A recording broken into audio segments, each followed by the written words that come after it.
అండి. నిన్న ఏలూరులో జరిగిన వైసీపీ ఆత్మీయ సమావేశంలో కారుమూరి వెంకటేశ్వర గారు కొన్ని మాటలు మాట్లాడారు. రాత్రి నేను ఆ వీడియో చూసి చాలా నాకు నిద్రపట్టలేదండి. ఎంత భయం వేసిందంటే చాలా భయపడ్డారండి. ఎంతో ఘోర భయం అంటే నన్ను ఎవడ కాపాడతాడు, ఆయన చేసిన యాక్షన్ ఎంత చాలా భయం వేసిందండి. లక్ష్మీనారాయణ గారు నన్ను కాపాడాలి, మీరు లాదర్ గారు మీరు కాపాడాలి, సురేష్ గారు మీరు అందరూ నన్ను కాపాడాలి, అందరూ కాపాడాలి. ఎమ్మెల్యే గారు లేరు ఇక్కడ, లేకపోతే ఆయన కాపాడు, ఆయన రేపు పొద్దున వస్తారు, మీరు అందరూ కాపాడాలి. అంతా భయం వేసి నిద్ర పట్టలేదు. మా పిల్లలు కూడా అయ్యబాబు నరికేస్తాడంట, పొడిచేస్తాడంట, చంపేస్తాడంట, ఎందుకు నీకు ఇవన్నీ అని చెప్పి చాలా బాధపడ్డారు. ఎంత బాధ అంటే అంత బాధపడ్డారు. కానీ నిన్న ఆయన మాట్లాడింది తీరండి, దొంగలందరూ ఒక చోట చేరే ఒక ఆత్మీయ సమావేశం పెట్టుకున్నప్పుడు అది ఏం మాట్లాడాలి, ప్రజలకు ఏం చేయబోతున్నారో ఏం చెయ్యాలి అని మాట్లాడాలి. ఇక్కడేమన్నా పాలన అక్రమాలు జరుగుతున్నాయా అలాంటివి చెప్పాలి. అవి లేవు.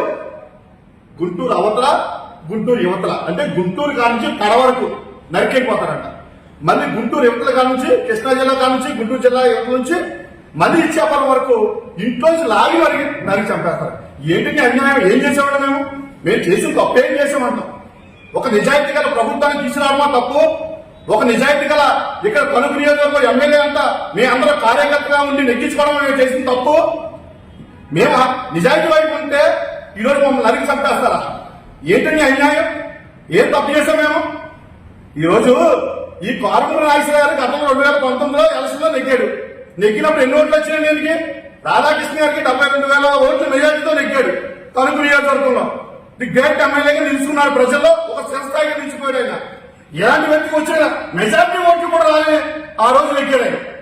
ఈ రోజు మళ్ళీ 2024లో ఆయన సొంత ఊరు అత్తిలి గ్రామంలో ఆయనకి డిపాజిట్లు లేవండి. డిపాజిట్లు కూడా దక్కలేని వ్యక్తి ఎవరైనా ఉన్నారంటే ఆంధ్రప్రదేశ్ రాష్ట్రంలో ఎమ్మెల్యే స్థానంలో ఆయన ఒక్కడేనండి. ఇలాంటి వ్యక్తి నోరు అదుపు లేకుండా, ఒళ్ళుబాయి తెలియకుండా ఇంత ఇష్టం వచ్చిన మాట్లాడుతామండి. ఈ మధ్యకాలంలో ఏదో జుట్టు ఇచ్చినట్టు ఉన్నాడు. ఆ జుట్టుతో పాటు మైండ్ కూడా ఇచ్చేసినట్టున్నాడు. అక్కడ ఆ కటింగ్ లో అది కూడా పోయినట్టుంది. ఈయన ఈ రకమైన వ్యాఖ్యలు అండి. అంటే రెచ్చగొట్టి వీళ్ళు ఏం చేస్తారు? కులాల మధ్య చిచ్చు పెడుతున్నారు, మతాల మధ్య చిచ్చు పెడుతున్నారు. ఎక్కడ జెండా అంటే దాన్ని పార్టీ రుద్దుతున్నారు. ఈయన తణుకు నియోజకవర్గంలో మాజీ ఎమ్మెల్యేగా ఈయన చేసిన లోపల అందరికీ తెలిసిన విషయం. కానీ ఈయన ఓడిపోయిన తర్వాత ఈయనకి నియోజకవర్గం ఉన్నాడండి, ఎక్కడా లేడండి. వారం ఒకసారి వస్తారండి, తగ్గుదామని ఒక తట్ట పొట్టకి వస్తారు, ఏదో మొదలుతాడు, పోతాడు, మళ్ళీ 10 రోజులు కనపడ్డాడు. ఈయన వెళ్ళి అక్కడ మీటింగ్ లో మాట్లాడతారు. ఈయన అయ్యా కారుమూరి వెంకటేశ్వర గారు, ఒక్కసారి మీరు గుర్తుపెట్టుకోండి, మీ అధికారం ఉన్నప్పుడు జగన్మోహన్ రెడ్డి రాజారెడ్డి రాజ్యాంగం అమలు చేశాడు. రాజారెడ్డి రాజ్యాంగంలో ఒక బీరు సంబంధించిన రేటు ఎవరైతే ఓం ప్రకాశ్ 200 రేటు పెరిగిందని అడిగినందుకు తెల్లవారికి చంపేశాడు. తెల్లవారికి సమస్య తెలియదు.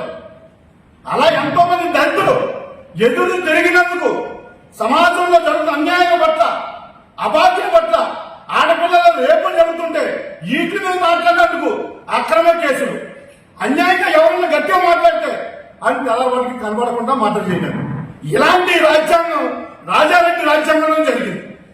కానీ ఈనాడు ప్రజలు విసుకెత్తిపోయి మొత్తం టోటల్ ఆంధ్రప్రదేశ్ లో ప్రజలతో వంచలైపోయి కూటమి ప్రభుత్వాన్ని అత్యధిక మెజార్టీలో నెగ్గించుకున్న తర్వాత ఇప్పుడు నడుపుతున్న రాజ్యాంగం ఏంటో తెలుసా? డాక్టర్ బిఆర్ అంబేద్కర్ రాసిన రాజ్యాంగం నడుస్తుంది. ఆ రాజ్యాంగం నడుస్తుంది కాబట్టి, మా నాయకులు చేస్తున్నారు కాబట్టి ఈ రోజు ఇంకా మీరు బయట ఉన్నారు. అదే మీరు రాజారెడ్డి రాజ్యాంగం అయితే ఇవాళ మొత్తం ఉంటుంది. ఒక్కడ కూడా నిజాయితీగా చేస్తున్నారు. ఇక్కడ కక్షపరమైన పాలన లేదు.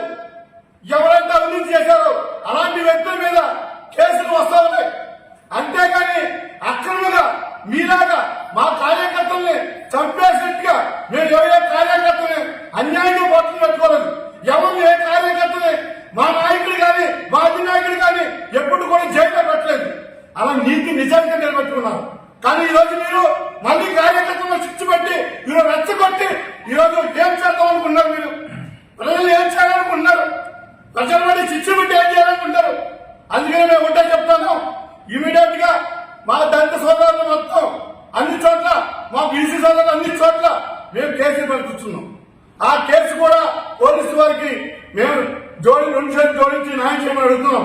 మీరు ఇమీడియట్ గా మా కేసుని టేకప్ చేయండి, మా కేసుని ఎఫ్ఐఆర్ కట్టండి. ఎఫ్ఐఆర్ లో కూడా క్రిమినల్స్ అని కట్టాలి. క్రిమినల్స్ అని ఎందుకంటే అది అటెంప్ట్ మర్డర్, అది డైరెక్ట్ నరికి చెప్తానన్నాడు, ఇంట్లో లాగి చెప్తానన్నాడు, ఫేక్ కోర్స్ వస్తానన్నాడు. ఇలాంటి వ్యక్తి మీద ఇమీడియట్ గా శ్రీనివాసం కెట్టే బాధ్యత ఈ రోజు పోలీసు చేస్తున్నాం మేము.